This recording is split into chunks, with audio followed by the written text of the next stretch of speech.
Hey everyone, and welcome to the Hazy Sports Podcast. I'm Jason Brown, joined as always by my good friend and co-host, Charlie Ashbury. Charlie, how's your week going? Good to see you, buddy. It's going well, Jason. Hockey's back in full swing, and it's always nice to chat with you. Yeah, it's always a good check-in. We've got tons of storylines to cover. I'm curious how you're liking the NHL action coming off the high of the Four Nations. Well, my team's not doing so great, but I was definitely riding the wave of hockey there after that. And then you get to Saturday, and I see my team get absolutely shelled by one of the worst teams in the league. And then you realize the significant drop-off from playing with Mitch Marner and Braden Point, and you're lining up with Todd Colson and Sammy Kapanen. It's not quite the same. Yeah, I guess McDavid now has a good reason to have that sour look back on his face, looking miserable again. But at least our tip on fading some of these teams that had a lot of guys playing in the Four Nations seemed to pay off. I know we were both on the fading the Panthers and the Oilers on that Saturday, and those both hit. Even the Avs got off to a bit of a slow start as well. I was surprised, though,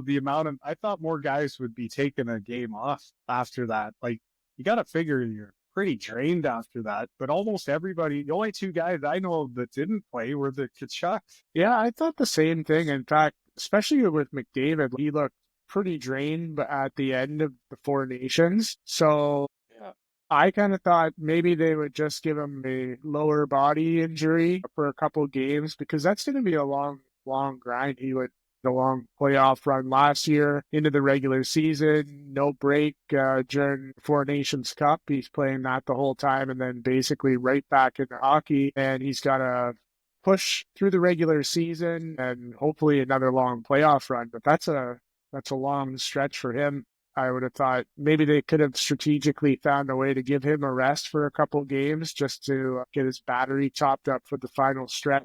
And they were also saying that, I guess a lot of guys were sick during that tournament, and they were even saying that he was one of the guys that was pretty sick too. So you had a built-in excuse to give the guy a break, but like we said in the last one, knowing him, he was probably out practicing the next morning. Yeah, he doesn't seem like the type that would really want to take any time off. But I thoroughly enjoyed it. I don't know, just the Four Nations action got me really back into it. So yeah, it was hard to match that level of hockey, but I've enjoyed getting back into it. And that Saturday night was kind of cool having all those games on to jump around and check out. I guess some of the storylines that we've got going here, the obvious ones, kind of good fortune for the NHL. They come off the success of the Four Nations, and then Ovechkin shortly after scores a hat trick. He's got 4 in his last 2 games and needs 12 goals to beat the record with about 24 games left. Do you think he can do it? Well, if they get any more games against Edmonton, he should do just fine. That was horrible. I don't know. At the start of the year, I thought it would have to go into next year. I didn't, especially when he missed that chunk of time too. I was like, okay, well, this is going to bleed into next season. But then he got on such a roll. I kind of think he might do it. Like, especially if he keeps getting on when these empty net situations pop up. I think it's 13, and I think they have 25 left. And, I'm pretty or maybe sure it was 12 to tie. Yeah, you're right. 12 to tie, 13 with 25 games left. And the only thing I was thinking about now, because they're pretty high up in the standings, if they clinch a spot, do they, because they could technically go pretty deep in this playoff, do they maybe rest them? I don't think they will, but that was kind of what my take is. I actually think it would be bad for them if he does it, because although it would be exciting, like you can tell the whole team is galvanized towards making this run. They're trying to get him the puck every chance that they can. I just think that if he was to get that record with a game or 2 left in the regular season, there's going to be this emotional letdown because they've been rallying around that all season. My call is if he gets it in this regular season, look for them for an early out in the playoffs. I think they just put too much energy into pushing for this in the regular season, and they won't have it'll be an emotional letdown that I think will make them vulnerable in the early rounds. Plus, I don't know what it is, but I'm just not buying that team. Like, I was looking at the standings just before we came on, and they're first in the East, but they're also another one of these teams that's benefited from the overtime loss points. 8 of their points are from losing situations. So really, they should be a little further back. And I don't know, nobody on that team scares me at all. You know what I mean? Like in a playoff series. Yeah, definitely outperforming what the projections were. I did watch them play against Edmonton, and they were looking pretty good. I don't know if Edmonton was just making them look good, but yeah, it's surprising to see how far out in front they are, but it is exciting following that race, especially with the injury Ovechkin had. I don't think anybody really had that projected for this year. Most were thinking next year. So as just a general fan of hockey, I would love to see it happen before the playoffs. It would be a cool storyline to follow and keep the energy going as we head towards playoffs. But if I was a fan of the Capitals, I think I would almost rather have him come up a couple of goals short. It doesn't take away from their focus or intensity for the playoffs. Whether or not they got a legit chance at winning the cup or not, I don't know. But that's just my gut feel. I could be totally wrong. Like, he could do it, and that springboards them on to win a cup. Yeah, I don't know. I don't even watching that. I mean, Edmonton's been very bad since they came back, and Washington made them look pretty bad. But I don't know. I'm not afraid of that team. If you're, say Detroit or Columbus sneaks in, I think they'd have all the confidence in the world that they can, at least go toe to toe with those guys. If I'm one of those teams sneaking in the wild card, I'd much rather see them than the Panthers or even the Leafs. Yeah.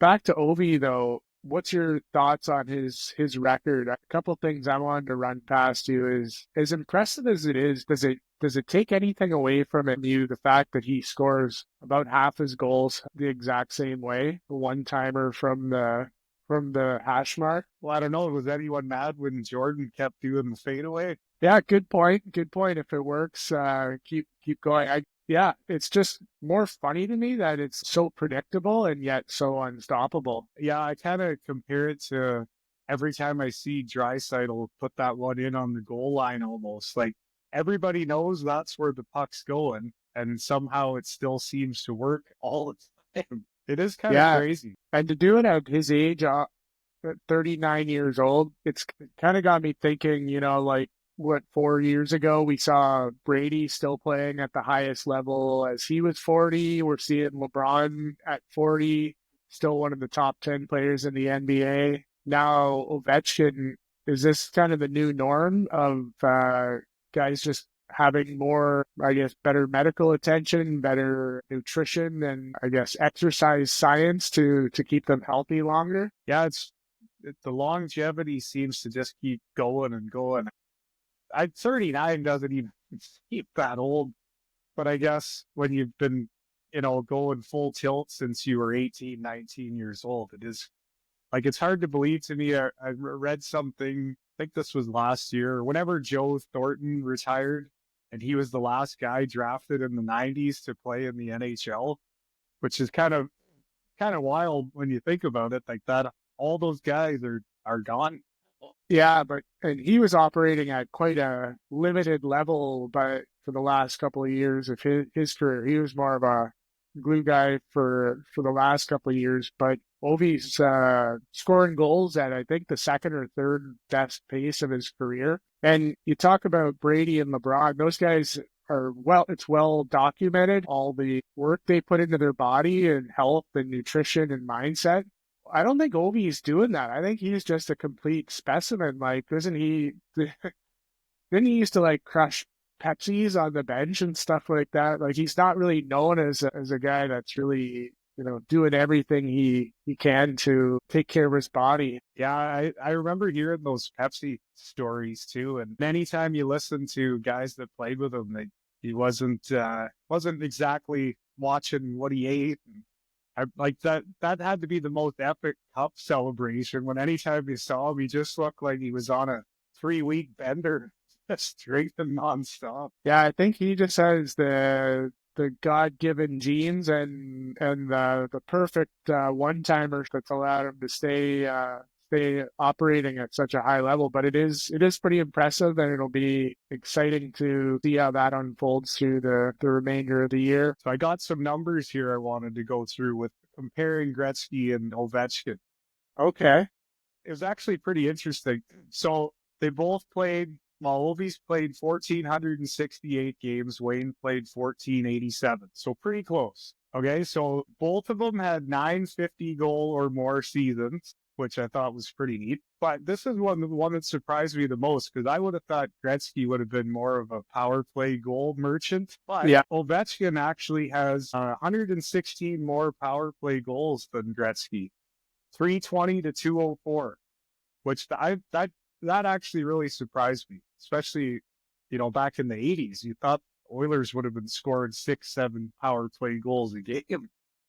Yeah, I wonder if the power plays themselves just weren't as sophisticated as they are in modern hockey, where like our teams converting at a much higher rate on the power play than they used to. Yeah, I think so. I think you're right. So then on to 5-on-5, again, surprising. Gretzky 617, Ovechkin 558. I wouldn't have thought Wayne was a 5-on-5 killer, but I guess he was. And then game winners, Ovechkin 135, Gretzky 91. What's the last one? Oh, and then this one was kind of surprising too. Hat tricks, Ovechkin 32, and Gretzky had 50 hat tricks in his career. Wow. Kind of crazy. Yeah, But and Gretz. Yeah. Ovechkin's also the only player in NHL history to score 200 goals in 3 different decades. Wow, that's a good trivia question. That's pretty impressive. Going back to those power play goals, do you put any more importance or weight on 5-on-5 goals? Like, say they ended up tied in their careers, would you give the edge to the guy with the more 5-on-5 goals? I think 5-on-5 is harder to come by, especially now. Like the fact that he has almost 600 5-on-5 in this era where everything's way more, sophisticated from a defensive game plan. Not to mention the goalies aren't 5'5". That's that way. Yeah, they go down, they actually cover the bottom of the net now. I always say that if, Ovechkin or Crosby or McDavid would have played back in the 80s, they probably would have scored every shift they were on the ice. It's kind of funny. It's a good comparison, and probably at this clip, Ovechkin's got to have at least a couple of years left in him, so he'll put some distance between him and Gretzky. There was one more that I forgot here. Shorthanded goals. Ovechkin has 5. Gretzky 73 shorthanded goals, which that one really surprised me. That's got to be the record, right? I'm not sure if that's the record. Sure. I think it would be up there. Yeah. Well, both pretty good players, obviously. They kind of done it in different ways, different eras, but it'll be exciting to see. I really thought that goal record was one of those ones that was in the will never be broken category. But yeah, just they needed somebody to do it consistently for many years, and Ovechkin's doing it. Gretzky kind of got a nice run early in his career from a goal standpoint, and then tapered off a little bit slowly towards the end. But Ovechkin's almost scoring them as good now as he ever did. And that's the thing. Like when he started creeping up, I was being a Gretzky fan. I didn't really want him to break the record because I kind of put it up as one of those things that was, like you said, never going to be broken. But you start thinking about how good everybody is now, how great the goalies are now. I'm okay if he breaks it now. Yeah, I think it'll be a cool moment. I don't think anybody's going to touch Gretzky's points record, so he'll always. That's probably the most untouchable record in all of sports. So he's probably safe for a while there. I think the Capitals are number 1 by a good stretch in the Eastern Conference. Yep. But in the West, we got the Jets on quite a tear. And we talked a little bit about odds to win the cup, but you were talking to me, you kind of like the value that the Jets are providing. So when we talked about this off the air at the time, the Jets were plus 1,400 to win the cup, right? And at that time, they were number one in the West. And I believe they have pretty substantial lead in the West as well. So since we started talking about that, it's now dropped to plus 1,100. But I got a few numbers here in regards to the Jets. So they currently have the best power play in the league. They're second in goals scored per game. They have the best goals against and best save percentage. They have the best goal differential in the league. They're second in face-off win percentage. They've got two guys in the top 15 scoring. They've got two of the top 4 goal scorers in the league. They've got 5 guys in the top 25 for plus minus, and all of those guys are in their bottom 6 or defense. And the craziest part is, with the trade deadline coming up, they've got almost $12 million that they can add. So, like, this team's probably not a finished product yet, but they could go and get anybody with that kind of money. Yeah, you make a compelling argument there. And just watch. I actually was watching the game against the Senators last night, and just the physical play. They're just a powerhouse of the team, well built for the playoffs. The West is a bit of a gauntlet to get through with some good teams, so that's it won't be an easy road. But I think they're plus 1,100 right now. When we first talked, yeah, they were plus 1,400. Should have jumped on that a little bit earlier, but even at plus 1,100 compared to the Oilers at plus 600 and the Canes at plus 600, you almost get double the odds. That seems like pretty good value. Well, especially they're more than likely going to have home ice through the playoffs because they are the number 1 seed in the whole league. And, if they add a Parayko or trade for Rantanen from Carolina, all of a sudden you've got probably, 3 lines that can do damage. And I don't know if you've watched much Winnipeg, but Adam Lowry is basically Brady Tkachuk with a little more restraint. Like, he's big, he's mean, and he can score. Yeah, I know you were talking him up when we were together there last week, and so I was paying more attention. Yeah, he's a physical player. He just got in a fight last night. I can't remember who he fought, but he cleaned him up pretty easily there. So not bad work for the captain. And I think everything's lined up well. What about from the East? Who you looking at any value? Any teams jumping out at you? The East obviously seems a little more wide open, where a lot of different teams can come out of there. Yeah. I hate to say it, but I think if the Leafs actually pull something off at the trade deadline, like they don't need any more skill guys. They need to fill in the bottom 6 now with somebody like, I don't know, Braden Shen or somebody with a little bit of grit, but that's also responsible in their own end, or another defenseman. I think the Leafs actually are kind of built to go far this year, which is going to drive me nuts. Yeah, what was the combination? What was the odds for a Jets-Leafs finals? Jets-Leafs finals was plus 4,200. Yeah, that's worth a little wager, I think. That would be an absolute nightmare for the NHL, Toronto and Winnipeg. Yeah, it wouldn't be great for the ratings down south, but it would be pretty entertaining hockey. I think so. The Leafs are another team that's kind of rumored in this Rantanen thing, which I think you watched the Leafs Carolina there last weekend. I don't know what happened to that guy, but he looks like absolutely lost. Like, I know going from playing with McKinnon to, Sebastian Aho and whoever else they have on that line would be an adjustment, but I didn't even notice him. You barely even heard his name. Yeah, I noticed the same thing, and you didn't really see him stand out too much in the Four Nations action either.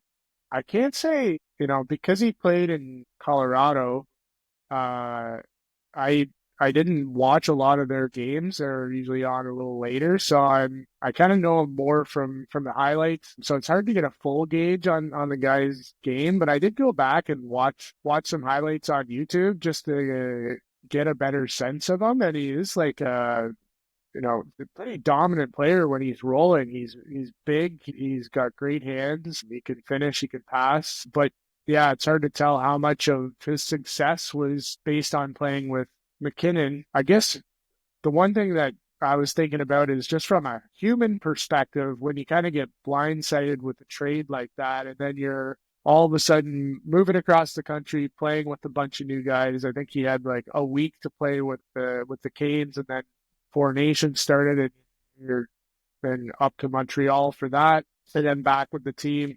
I guess I could give the guy a little bit of breathing room to kind of get settled in. And it's got to be a weird feeling where, some guys are meant to be more the alpha dogs on the team. And some guys are Jordans, some guys are Pippins. And he was kind of the Pippin role with Colorado. He's now coming into the Canes halfway through the season or more than halfway through the season, expecting to step in and pretty much be their best player. So not to make all sorts of excuses for him, but yeah, I could understand how it might take a few weeks to kind of get settled in there and get playing well again. But it is a little alarming how kind of unnoticeable he was in the action I've seen. Big time. And how often has a guy like that been traded? And not even 3 weeks later, they're already saying Carolina's thinking about trading him again.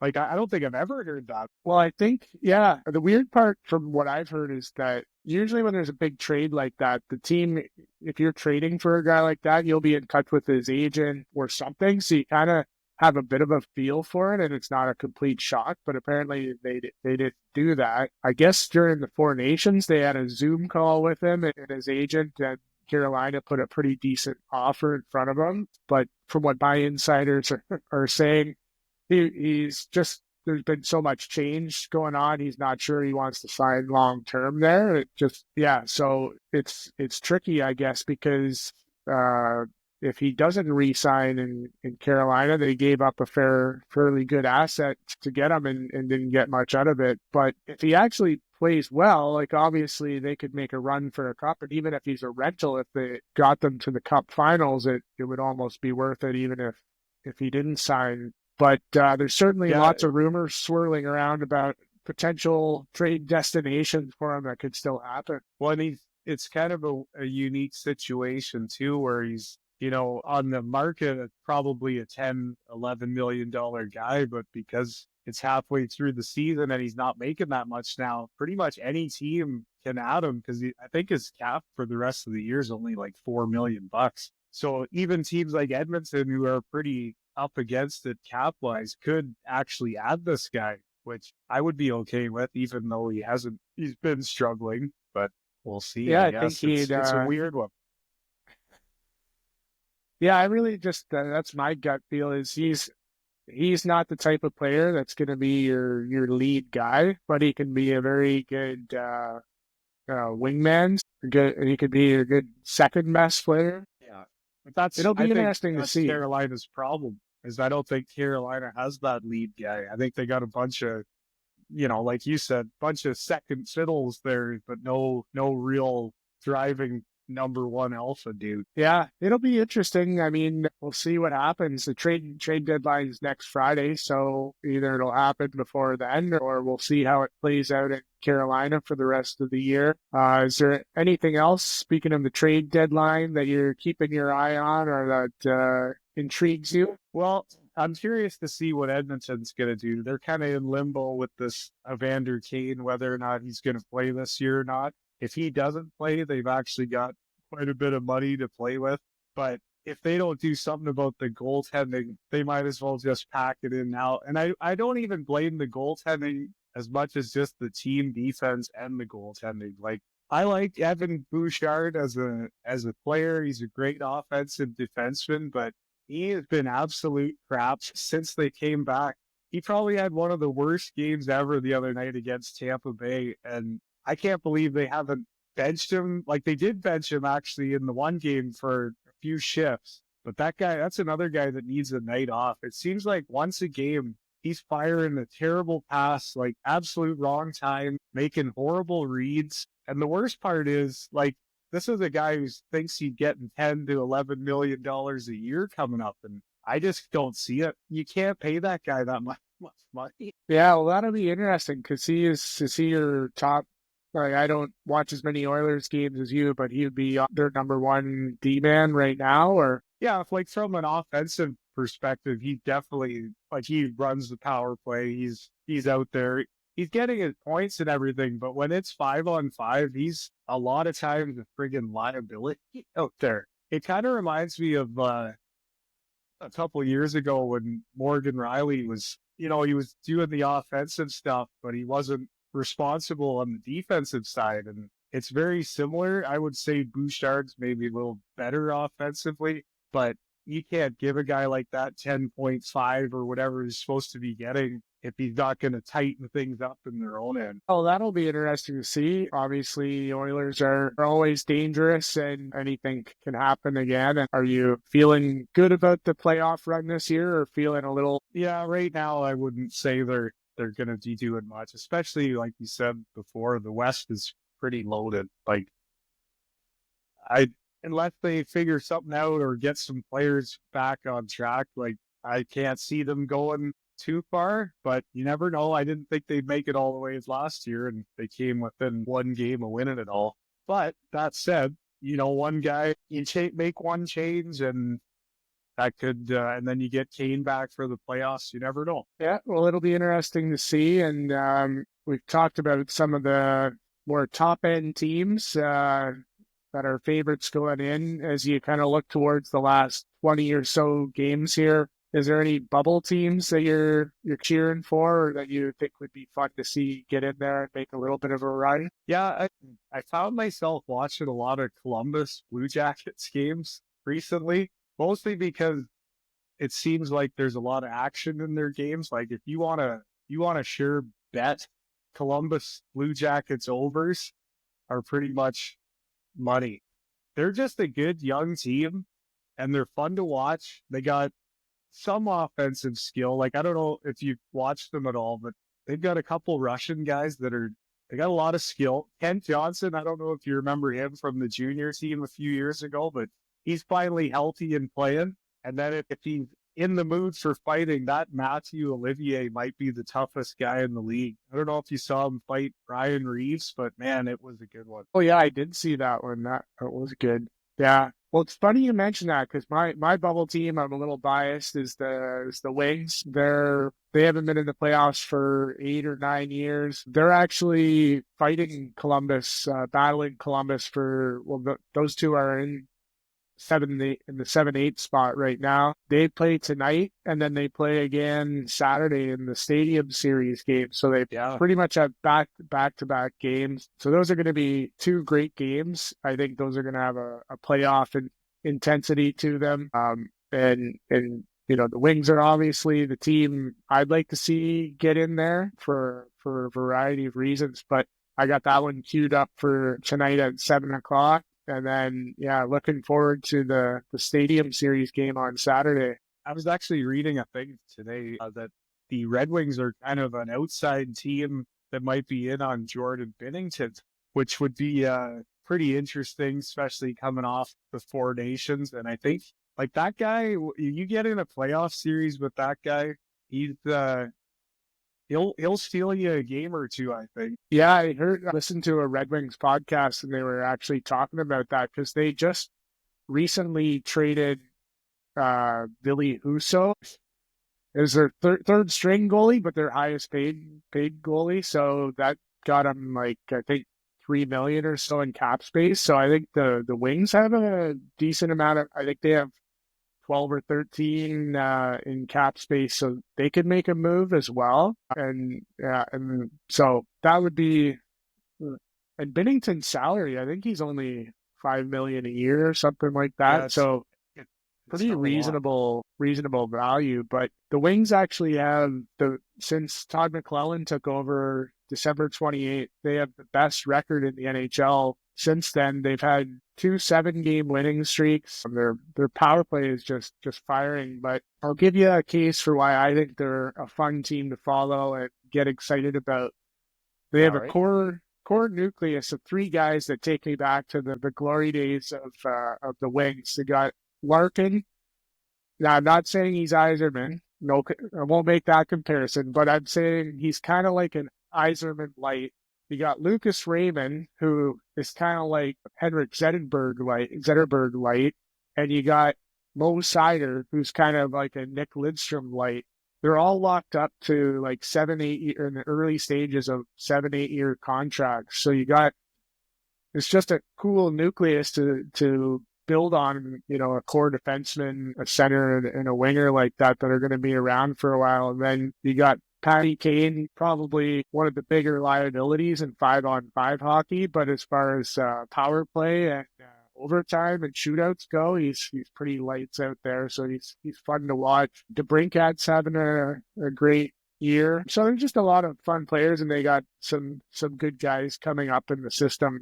Plus, another original six team in the playoffs is always good. Yeah, and that's why I think Binnington would make sense too, because I believe he has 2 more years after this. So maybe you don't get it done this year, but you add a guy like that, and then you add, 1 or 2 more pieces in the off season. All of a sudden, you got a pretty good group there. Yeah, it's kind of cool, and then you get the added bonus of watching Red Wings games. Or if you're watching the Detroit feed, you get the Mickey Redmond commentary, which I love. In a world of super polished and professional broadcasters, you got Mickey sounding like he's 3 or 4 rum and cokes deep.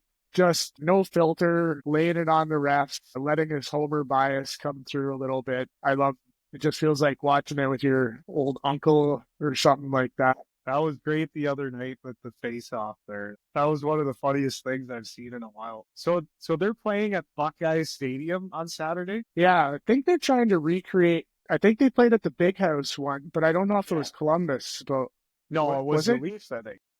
Right. So I think they're trying to recreate the Wolverines Buckeyes sort of rivalry with Columbus, with the Blue Jackets and Red Wings. Kind of genius, right?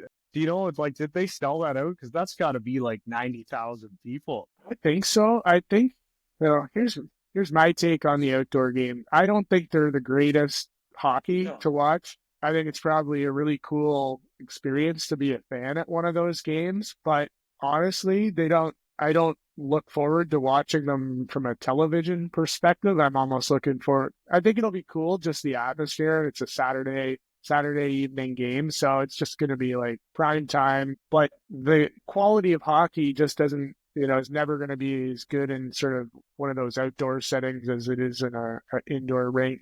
No, but I'm going to make a prediction. I'm going to say that we're going to get a start kind of like the Four Nations, I bet. I bet you there's going to be some fireworks right off the hop to try and get the crowd going. I just have a feeling. Well, that's one of Detroit's problems is they don't have a lot of sandpaper in that lineup. Not really. Like they got some scrappy guys, but they don't. That's probably one of their needs is that would be. I think they could, if they were making a move at a deadline, it would be like they had talked about trading for Jacob Trouba just to bring that more of a physical presence in there. So, but they don't have any real heavyweights in the lineup from a fisticuff standpoint. Because how nuts would that be if they, Olivier and somebody right off the draw just drop them and you get the whole crowd going crazy. Oh, yeah, that would be awesome. Like 95,000 people there. Just losing it. But yeah, so yeah, we got a good stretch here. What I was thinking was cool is looking at when you get down to where the season is now, and there's 22 or so games, give or take, you're almost it feels like a football season where 18 games in a football season or 17, every game feels meaningful. And so when you look at teams sort of battling to kind of make it into the playoffs or to get the number 1 seed, each game kind of has that extra emphasis or feel weight of like a football game. It's the last stretch of the season is kind of fun. Well, especially you said they're playing Columbus twice this week. They play tonight and then Saturday. Yeah, like that's huge. That could be a huge swing for one of those teams, right? Yeah, you're right. Nothing like other than the Jets and Capitals, nothing's really locked up yet. Like Edmonton's sort of struggling, but they're only, I believe, 5 points out of first in that Pacific division. Like there's still tons of jostling to go through the through the standings here. Yeah, and Edmonton obviously can get hot pretty quick and tear off a pretty good winning streak. But yeah, actually, one thing, speaking of tonight with all the games on, have you heard about this Amazon Coast to Coast thing? I watched the ads for it the other night, and I think I'm going to tune in. I guess it's their red zone kind of thing. Yeah, Is that the idea? I think so. I haven't watched it yet, but I thought it's a cool idea. I think there's 12 games on tonight, so I heard them talking about it on the Chicklets podcast. I think Wit and Biz and some of I think Jans, yeah, Keith Yandel. I think they're on it. I don't know if it's just the three of them, or there's probably a host there. But the way they described it on the podcast is it was like the way they described it on the Chicklets podcast was kind of a combination between the Red Zone and the Manning cast, where they're sort of talking a little bit.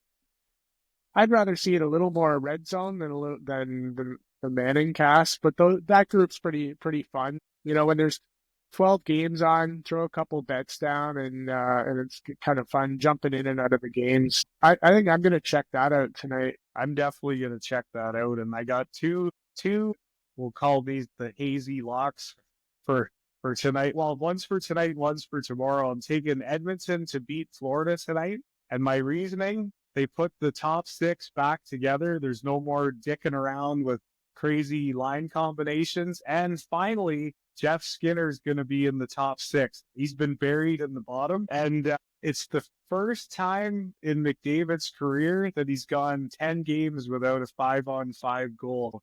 I expect him to, 6 games. First time in his career in 6 games he's gone without a 5-on-5 point. So I think he's going to come out with a little more step, or a little more get up and go and they're going to get it done. And then tomorrow night, the Leafs are going to beat the Rangers. Nice. So the Oilers are going to beat the Panthers in a rematch from the finals last year. McDavid's going to break out of his slump. The Oilers are going to break out of their slump. You've already been making some of the Hazy fans some money with your over on the Devils Avs game last night. So that hit. But fading the Panthers and the Oilers last Saturday hit. So, yeah, we're on a pretty good roll. I'll definitely be jumping on the Oilers. I'm going to put a little futures bet down on the Jets Leafs at plus 4,200. Take a bit of a flyer there. Other than that, anything else you want to cover for this episode? No, I'm looking forward to the trade deadline. We're going to be doing a trade deadline recap.